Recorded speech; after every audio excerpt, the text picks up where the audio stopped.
4 ತಲೆಮಾರು ಕೂತ್ ತಿಂದ್ರೂ ಅವ್ರ ಆಸ್ತಿ ಮುಗಿಯೋದಿಲ್ಲ. 100 ಎಕರೆ ತೋಟ, 1000 ಎಕರೆ ಜಮೀನು, ಅವ್ರ ಆಸ್ತಿ ಲೆಕ್ಕಕ್ಕೆ ಸಿಗೋದಿಲ್ಲ.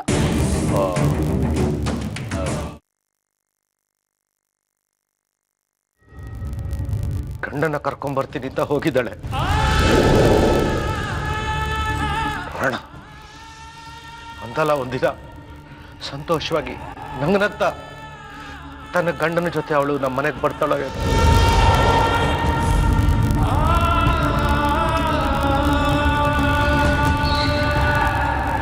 ಆ ದೇವರು ನನ್ನನ್ನು ಗಟ್ಟಿಯಾಗಿಟ್ಟಿರೋ ಕಾರಣ ಗೊತ್ತೇನಮ್ಮ ನಿನ್ಗೆ? ನಾನಿನ್ನು ಈ ನನ್ನ ಕೂಸಿನ ಮಗುನ ಎತ್ಕೋಬೇಕು. ಈ ತೋಳಲ್ಲಿ ಆ ಮಗುನ ಆಡಿಸ್ಬೇಕು,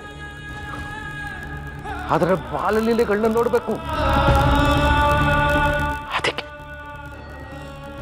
ಅದಕ್ಕೆ ಇಷ್ಟು ಕಷ್ಟದ ಮಧ್ಯಾಹ್ನ ನನ್ನನ್ನು ಆ ದೇವರು ಗಟ್ಟಿಯಾಗಿಟ್ಟಿದ್ದಾನೆ.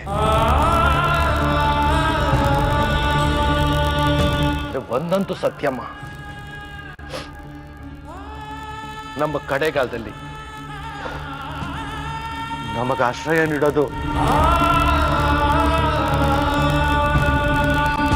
ಈ ನನ್ನ ಮಗಳೇ,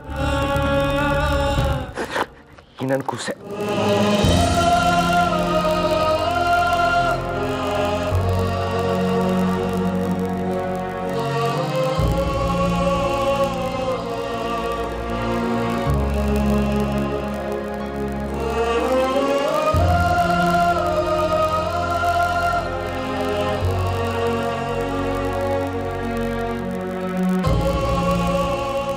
ಪೂರ್ಣ, ನೀನ್ ತುಂಬಾ ಗಟ್ಟಿ ಕಣೋ. ಮನಸ್ಸಿನಲ್ಲಿ ಇಷ್ಟೊಂದು ನೋವು ತುಂಬಿಕೊಂಡಿದ್ರು ನಗ್ನಗ್ತಾ ಇರ್ತೀಯಲ್ಲಪ್ಪ. ನಿನ್ನೆ ನೋಡ್ಕೊಂಡೆ ನಾನ್ ಬದುಕಿರೋದು. ಹಿಂದೆ ಇದ್ದಿದ್ರೆ ಸೊಸೆನ ಮೊಮ್ಮಕ್ಕಳನ್ನ ಕಳ್ಕೊಂಡ್ಮೇಲೆ ನಾನು ಯಾವತ್ತೋ ಕಣ್ಣು ಮುಚ್ಚಬೇಕಾಗಿತ್ತಪ್ಪ. ಯಾಕಮ್ಮ ಹೀಗೆಲ್ಲ ಮಾತಾಡ್ತೀಯ?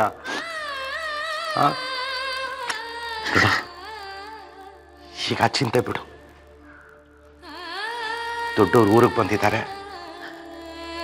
ಈ ಊರಿಗೆ ಅನ್ನ ಹಾಕದಂತ ದೊಡ್ಡ ಪುಣ್ಯಾತ್ಮರು. ಅಪರೂಪಕ್ಕೆ ನಮ್ಮ ಮನೆಗೆ ಇವತ್ತು ಅವ್ರು ಬರ್ತಾ ಇದ್ದಾರೆ. ಅಷ್ಟು ದೊಡ್ಡವ್ರಿಗೆ ನಾವು ಏನೂ ಮಾಡಕ್ ಸಾಧ್ಯ ಇಲ್ಲ. ಆದ್ರೆ ನಮ್ಮ ಕೈಲಿ ಏನು ಆತಿಥ್ಯ ಮಾಡಕ್ಕಾಗುತ್ತೋ ಒಂದು ಸಣ್ಣ ಮಟ್ಟಿಗೆ ಅದನ್ನ ಮಾಡ್ಬಿಡೋಣ. ಇದ್ರ ಬಗ್ಗೆ ಯೋಚನೆ ಮಾಡ್ಬೇಡ, ಅದ್ರ ಬಗ್ಗೆ ಗಮನ ಕೊಡಮ್ಮ.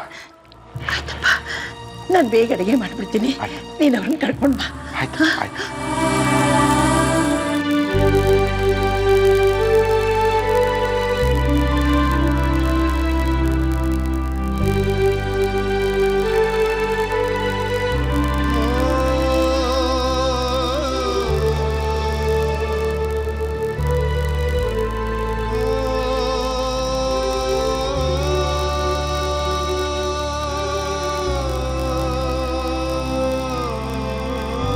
ರಾಧಿಕಾ ಒಂಥರ ಮೆಂಟ್ಲು ಕೇಸು.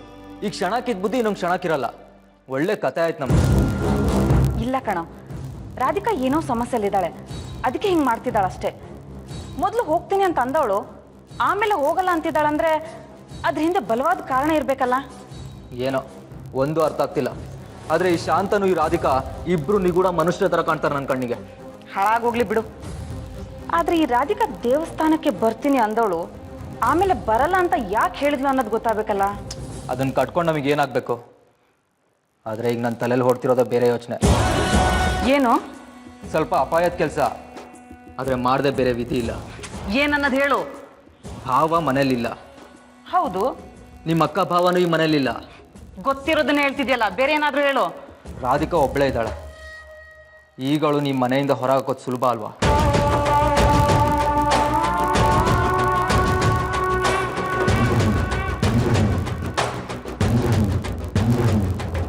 ಈ ಅವಕಾಶ ಸಿಗುತ್ತೋ ಇಲ್ಲೋ, ಆದರೆ ಪ್ರಯತ್ನ ಪಡೋದ್ರಲ್ಲಿ ತಪ್ಪೇನಿದೆ? ಉಪಾಯ ಏನೋ ಚೆನ್ನಾಗಿದೆ, ಆದರೆ ಇದರಿಂದ ರಾಧಿಕಾ ಮನೆ ಬಿಟ್ಟು ಹೋಗ್ತಾಳೆ ಅನ್ನೋದು ನನಗ್ಯಾಕೋ ಅನುಮಾನ ಕಣೋ. ಅಕ್ಕ, ಹೋಗ್ಬೇಕಾಗಿರೋದು ರಾಧಿಕಾ ಅಲ್ಲ, ರಾಧಿಕಾ ಮಗು. ಏನು ಹೇಳ್ತಿದ್ಯಾ? ರಾಧಿಕಾ ಮಗುನ? ಮಗುನೇ. ಆ ಮಗು ನಿಮ್ಮ ಮನೆಯಿಂದ ಎತ್ಬಿಡೋಣ. ಅದರಿಂದ ಅವಳು ಹೆಂಗೆ ಹೋಗ್ತಾಳೋ? ದಡ್ಡ ಇದೆಯಾ ನೀನು? ನಾನು ದಡ್ಡ ಅಲ್ಲ, ನಿನಗೆ ಬುದ್ಧಿ ಇಲ್ಲ ಅಷ್ಟೇ. ಯಾಕೆ ಹೋಗಲ್ಲ ಹೇಳು? ಮಗು ಅಂದರೆ ಆ ರಾಧಿಕಾಗೆ ಪ್ರಾಣ. ಮಗುನೇ ಇಲ್ಲ ಅಂದಮೇಲೆ ಈ ಮನೇಲಿ ಇದ್ಕೊಂಡು ಏನು ಮಾಡ್ತಾಳೆ ಅವಳು? ಮುಂದೇನಾಗುತ್ತೋ ಗೊತ್ತಿಲ್ಲ, ಆದರೆ ಆ ಮಗುನ ಇಟ್ಕೊಂಡೆ ಆ ರಾಧಿಕಾನ ಈ ಮನೆಯಿಂದ ಹೊರಗೆ ಹಾಕಬೇಕು, ಅಥವಾ ಆ ಮಗುನ ದೂರ ಮಾಡಿ ಆ ರಾಧಿಕನ ಮನೆಯಿಂದ ಹೊರಗೆ ಹಾಕಬೇಕು. ಅದನ್ನಷ್ಟೇ ನಾವು ಯೋಚನೆ ಮಾಡಬೇಕು. ರಿಸ್ಕ್ ಅನಿಸ್ತಿದೆ ಕಣೋ. ರಿಸ್ಕ್ ತಗೊಳ್ಲಿಲ್ಲ ಅಂದರೆ ಈ ಮನೇಲಿ ನಿನಗೆ ಉಳಿಗಾಲ ಇಲ್ಲ. ದಿನೇ ದಿನೇ ಅವಳು ಈ ಮನೇಲಿ ಗಟ್ಟಿ ಆಗ್ತಾ ಇದ್ದಾಳೆ. ಯೋಚನೆ ಮಾಡು, ಯಾರೋ ಬಂದು ಈ ಮನೇಲಿ ರಾಣಿ ಆಗ್ತಾಳೆ ಅಂದ್ರೆ ಕೋಪ ಬರಲ್ವಾ? ಪಿತ್ತ ನೆತ್ತಿಗಿರಲ್ವಾ? ಥು.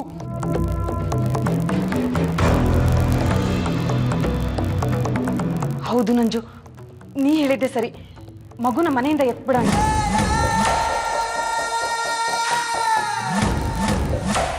ಚಕೋರಿ ಅಕ್ಕ, ನಾನು ಆಶ್ರಮಕ್ಕೆ ಹೋಗಿ ಬರ್ತೀನಿ. ರಾಧಿಕಾ, ಮಗುನ ಯಾಕೆ ಆಶ್ರಮಕ್ಕೆ ಕರ್ಕೊಂಡು ಹೋಗ್ತೀಯಾ? ಇಲ್ಲೇ ಬಿಟ್ಟು ಹೋಗು.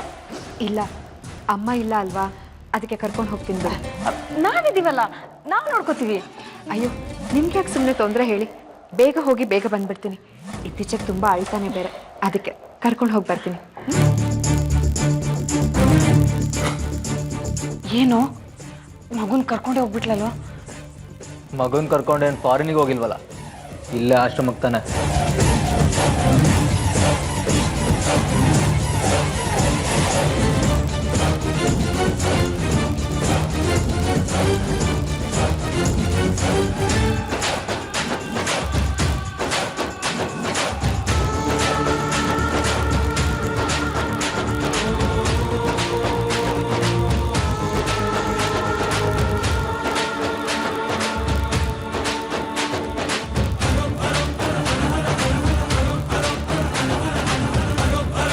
ಇವತ್ತು ಬಿಟ್ಟರೆ ಬೇರೆ ದಿನ ಸಿಗಲ್ಲ. ಮಗುನ ರಾಧಿಕಾಯಿಂದ ದೂರ ಮಾಡಲೇಬೇಕು.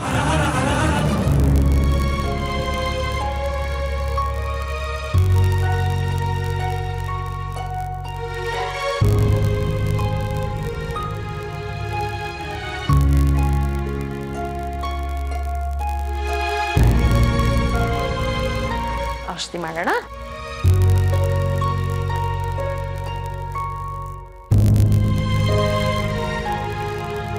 ರಾಧಿಕಾ, ನೀನ್ ಯಾವಾಗ ಬಂದೆ? ಅರೆ, ಕೃಷ್ಣನು ಕರ್ಕೊಂಡ್ ಬಂದ್ಬಿಟ್ಟಿದ್ಯಾ? ಇವಾಗ ತಾನೇ ಬಂದೆ ಅಕ್ಕ. ಸೌಪರ್ಣಿಕಾ ಅಮ್ಮ ಮತ್ತೆ ದೇಸಾಯಿಗಳು ಯಾವುದೋ ಊರಿಗೆ ಹೋಗ್ತಾ ಇದ್ರು, ಅದಕ್ಕೆ ಮಗುನ ಕರ್ಕೊಂಡು ಬಂದೆ. ಹಾ, ವಿಷಯ ಗೊತ್ತಾಯ್ತು. ಬೆಳಗ್ಗೆ ಸೌಪರ್ಣಿಕಾ ದೇವಿ ಅವ್ರ ಹತ್ರ ಫೋನಲ್ಲಿ ಮಾತಾಡಿದೆ. ನೀನ್ ಬರಲ್ಲ ಅಂತ ಹೇಳಿದ್ರು. ಇರ್ಲಿ ಬಿಡು, ಒಳ್ಳೇದಾಯ್ತು ನೀ ಬಂದಿದ್ದು. ಹಾ ರಾಧಿಕಾ, ಶಾಂತನು ದೇಸಾಯಿಗಳ ಬಗ್ಗೆ ತುಂಬಾ ವಿಚಾರಿಸ್ತಿದ್ದ.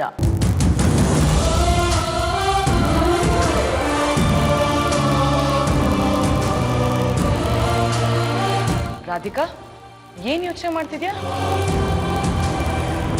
ದೇಸಾಯಿಗಳ ಬಗ್ಗೆ ಏನ್ ಮಾತಾಡ್ದ ಶಾಂತನು? ಏನಿಲ್ಲ, ಈ ಆಶ್ರಮದ ಬಗ್ಗೆ ತುಂಬಾ ಹೊಗಳ್ತಿದ್ದ. ದೇಸಾಯಿಗಳ ನಡೆ ನುಡಿ ಬಗ್ಗೆನೂ ತುಂಬಾ ಹೊಗಳ್ತಿದ್ದ. ಆದ್ರೆ ಒಂದು ವಿಚಾರ ತುಂಬಾ ಬೇಜಾರು ಮಾಡ್ಕೊಂಡ. ಯಾವ ವಿಷಯಕ್ಕೆ? ಆಶ್ರಮದಿಂದ ಶಾರದಾ ಅನ್ನೋ ಹೆಂಗಸನ್ನ ಹೊರಗೆ ಹಾಕಿದ್ರಲ್ಲ, ಆ ವಿಷಯಕ್ಕೆ ಬೇಜಾರು ಮಾಡ್ಕೊಂಡ.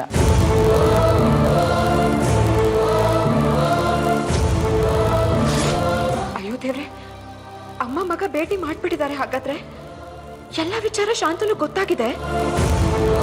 ಶಾಂತನು ದೇಸಾಯಿ ಮನೆಗೆ ಸೇರಿದವನು ಅಂತ ಶಾರದಾ ಹೇಳಿರ್ತಾರೆ.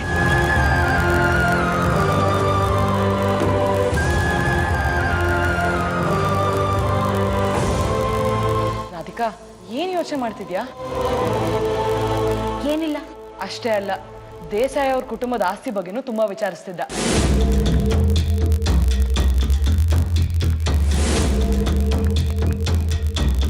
ಅಂದ್ರೆ ಎಲ್ಲ ವಿಚಾರ ತಿಳ್ಕೊಂಡು ಈಗ ಆ ಮನೆ ಮೇಲೆ ಕಣ್ಣು ಹಾಕಿದ್ದಾನೆ. ದೇವ್ರೆ, ನನಗೆ ಏನ್ ಮಾಡ್ಲಿ?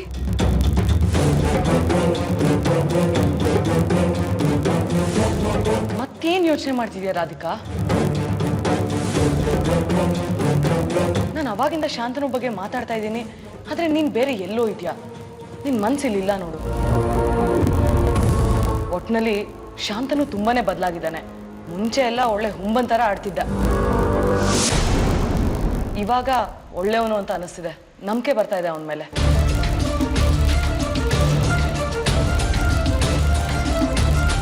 ಶಾಂತನು ವಿಚಾರ ಹೇಳಿದ್ರೆ ರಾಧಿಕಾ ರಿಯಾಕ್ಷನ್ ಯಾಕೆ ಬದಲಾಗ್ತಿದೆ? ಏನಿದೆ ಇದರಲ್ಲಿ? ಶಾಂತನು ದೇಸಾಯಿ ಕುಟುಂಬದ ಆಸ್ತಿ ಬಗ್ಗೆ ಯಾಕೆ ವಿಚಾರಿಸ್ತಾನೆ?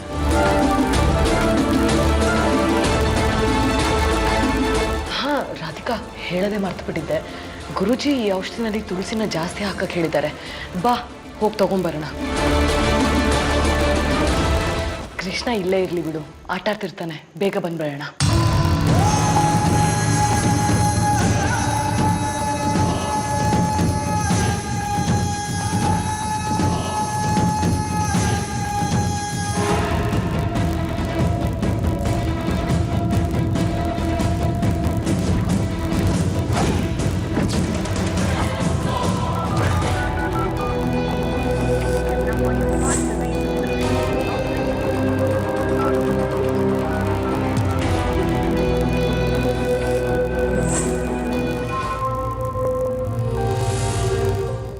ಬಂದಿದ್ದಾರೆ. ಅಮ್ಮ ಬನ್ನಿ. ಬಡವರ ಮನೆ ಇವತ್ತು, ಬಡವರ ಮನೆಗೆ ಭಾಗ್ಯ ದೇವತೆ ಬಂದು ಹಾಕಾಯ್ತು. ದೊಡ್ಡ ಮಾತು, ದೊಡ್ಡ ಮಾತು. ದೇವರನ್ನು ನೋಡ್ದಾಗಾಯ್ತು. ಬನ್ನಿ ಬನ್ನಿ ಅಮ್ಮ. ಅಮ್ಮ ಬನ್ನಿ, ನೋಡಿ ಯಾರು ಬಂದಿದ್ದಾರೆ ಅಂತ. ನಮಸ್ಕಾರ ತಾಯಿ. ಹೇ ಆ ಕೃಷ್ಣ ನಿಮ್ಮ 100 ಕಾಲ ಸುಖವಾಗಿಟ್ಟಿರ್ಲಿ ದೊರೆಗಳೇ. ಅಲೆಗಳೇ, ಆ ಶಬ್ದ ಉಪಯೋಗಿಸ್ಬೇಡಿ ತಾಯಿ. ನನಗೆ ತುಂಬ ಸಂಕೋಚ ಆಗುತ್ತೆ. ತಾವು ತಾಯಿ ಸ್ಥಾನದಲ್ಲಿದ್ದೀರಿ, ಅದೆಲ್ಲರೂ ಮಕ್ಕಳೇ ನಿಮಗೆ. ಇದು ನಿಮ್ಮ ದೊಡ್ಡ ಗುಣ. ಹೇಗಿದ್ದೀರಿ ತಾಯಿ? ನಾನು ಚೆನ್ನಾಗಿದ್ದೀನಮ್ಮ. ಸಂತೋಷ. ಕೂತ್ಕೊಳ್ಳಿ.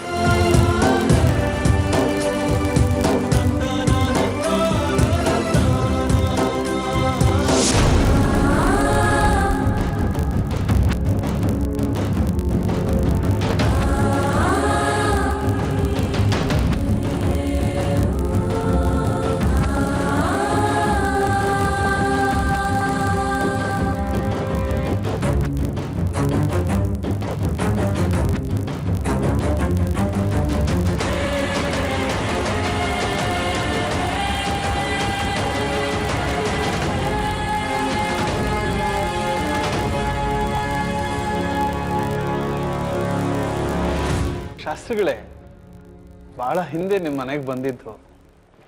ಎಲ್ಲವೂ ಹಾಗೇ ಇದೆ, ಏನೂ ಬದಲಾಗಿಲ್ಲ.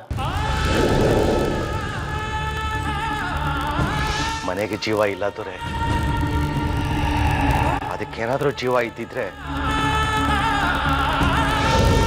ಈ ಮನೆ ಗೋಡೆಗಳಲ್ಲೆಲ್ಲ ಬರೀ ನೋವಿನ ಛಾಯೆನೆ ಕಾಣಿಸ್ತಾ ಇರ್ತಿತ್ತು.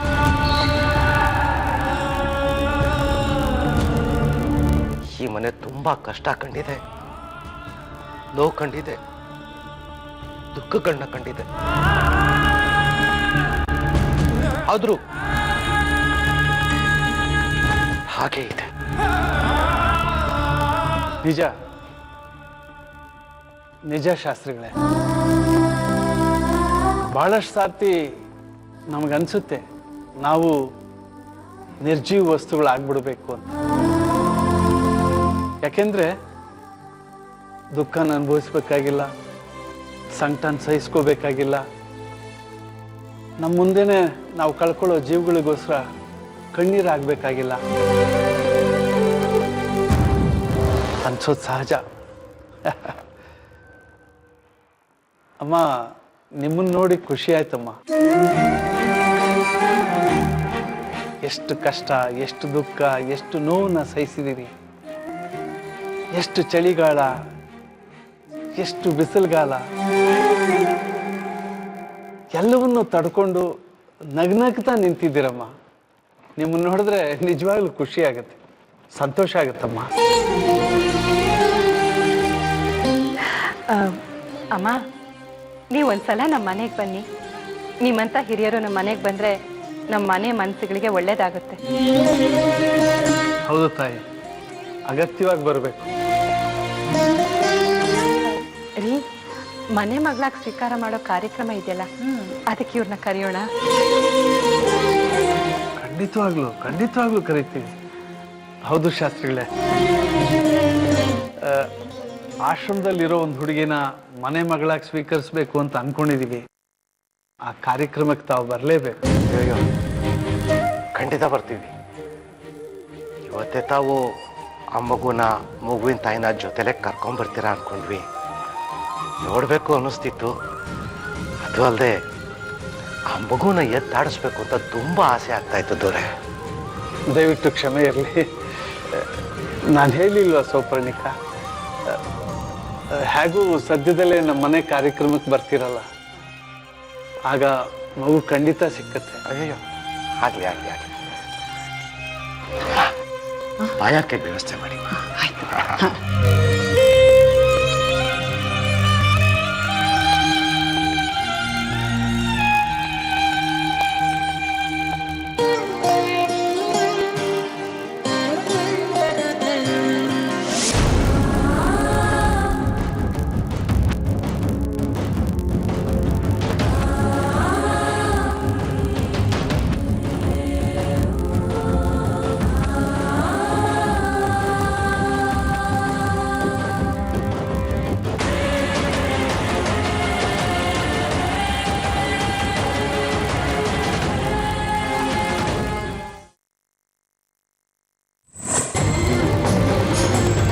ಪಾಪು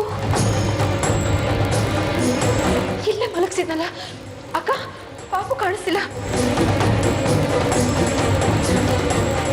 ಕೃಷ್ಣ ಅಕ್ಕ, ಪಾಪು ಎಲ್ಲೂ ಕಾಣಿಸ್ತಿಲ್ಲ, ಹುಡ್ಕಣ ಬನ್ನಿ. ಕೃಷ್ಣ ಕೃಷ್ಣ, ನನ್ ಪಾಪು ಎಲ್ಲಿ? ಕೃಷ್ಣ. ರಾಧಿಕಾ ನೋಡು, ಹೆದರ್ಕೋಬೇಡ ನೀನು. ಇಲ್ಲೇ ಎಲ್ಲೋ ಇರುತ್ತೆ ಮಗು. ನಮ್ಮ ಆಶ್ರಮದವರೇ ಯಾರಾದ್ರೂ ಮುದ್ದಾಗಿದೆ ಮಗು ಅಂತ ತಗೊಂಡಿರ್ಬೋದಲ್ವಾ. ದಯವಿಟ್ಟು ಅಳಿಬೇಡ ನೀನು. ಇಲ್ಲ ಅಕ್ಕ, ನನ್ ಕೃಷ್ಣ ಇಲ್ಲ, ನಾನ್ ಬದುಕಲ್ಲ. ಕೃಷ್ಣ ನೋಡಿ, ಎಲ್ಲ ಕಡೆ ಹುಡ್ಕೊಂಬನ್ನಿ ನೀವು. ಸರಿ ಅಕ್ಕ, ಬಾ ಹೋಗೋಣ. ಕೃಷ್ಣ ಕೃಷ್ಣ ಕೃಷ್ಣ ಕೃಷ್ಣ ಕೃಷ್ಣ ಕೃಷ್ಣ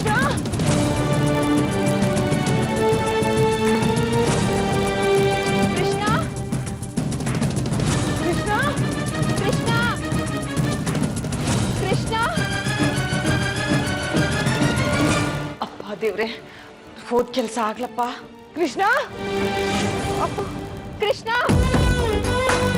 ಕೃಷ್ಣ ಕೃಷ್ಣ ಆ ಮಗುನ್ ಕಿತ್ಕೊಂಡು ಅವಳನ್ನ ಮನೆಯಿಂದ ಹೊರಗೆ ಹಾಕ್ಬಿಡ್ತೀನಿ. ಕೃಷ್ಣ ಕೃಷ್ಣ ಕೃಷ್ಣ. ಇನ್ನೂ ಫೋನ್ ಯಾಕೆ ಬಂದಿಲ್ಲ? ಎಲ್ಲ ಹಾಳಾಗೋದ್ನ ಇವನು. ಕೃಷ್ಣ ಕೃಷ್ಣ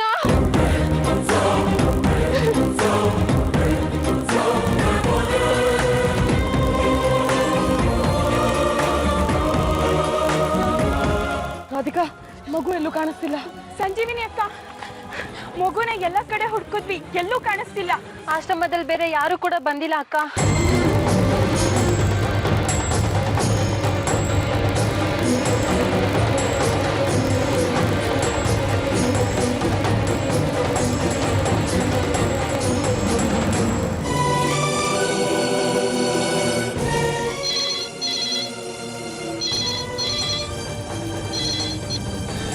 ಹಲೋ ಅಕ್ಕ, ನಾನು ನಂಜುಗುಡಿ.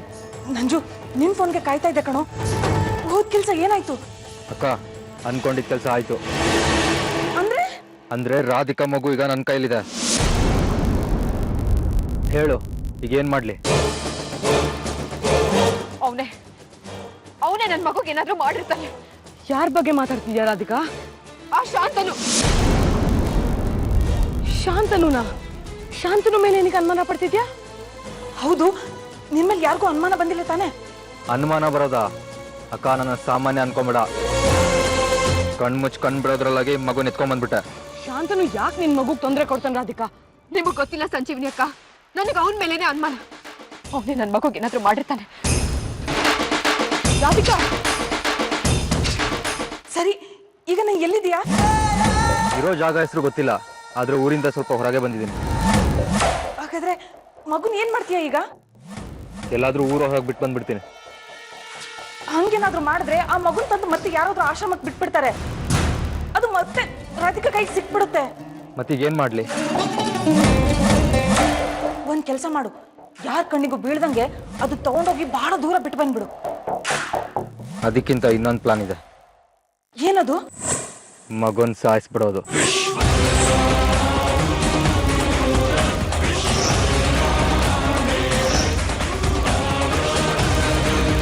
ಬೇರೆ ದಾರಿ ಇಲ್ಲ. ನೀನು ಒಪ್ಪೋದಾದ್ರೆ ಹೇಳು, ಈ ಮಗುನ್ ಮುಗಿಸ್ಬಿಡೋಣ. ಇನ್ಯಾವತ್ತೂ ಈ ತಲೆನೋವು ನಮ್ಮ ಹತ್ರ ಬರೋದು ಬೇಡ. ಬೇಗ ಹೇಳು.